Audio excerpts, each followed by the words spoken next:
On fait le point et on réfléchit. Vous qu'en pensez-vous? Écoutez, je suis troublé. Bien sûr, nous avons réussi à amener notre pion en C2. Il nous suffirait de le pousser en C1 pour faire une nouvelle dame.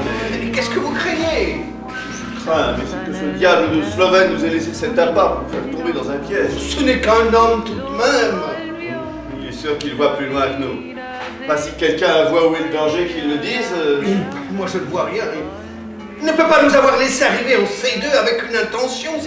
Ça serait diabolique. Non, croyons à notre chance et jouons notre jeu. Bien. D'accord, je joue en C1. Au nom du ciel, ne faites pas ça.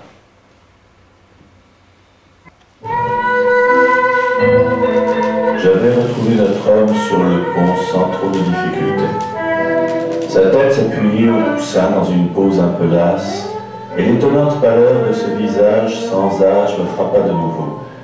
Ses cheveux étaient blancs, et j'avais, je ne sais pourquoi, l'impression que cet homme avait vieilli prématurément. Il se leva avec courtoisie quand je m'approchai de lui et se présenta. Son nom était celui d'une vieille famille autrichienne, très considérée. Je ne vous cacherai pas que je vous cherchais, et que nous sommes tous très désireux de vous voir disputer cette partie avec Sentovic.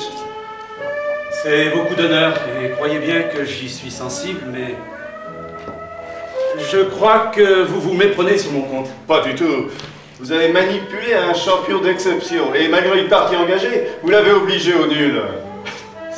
Savez-vous que, après votre départ, il a prétendu vous avoir laissé une chance de gagner?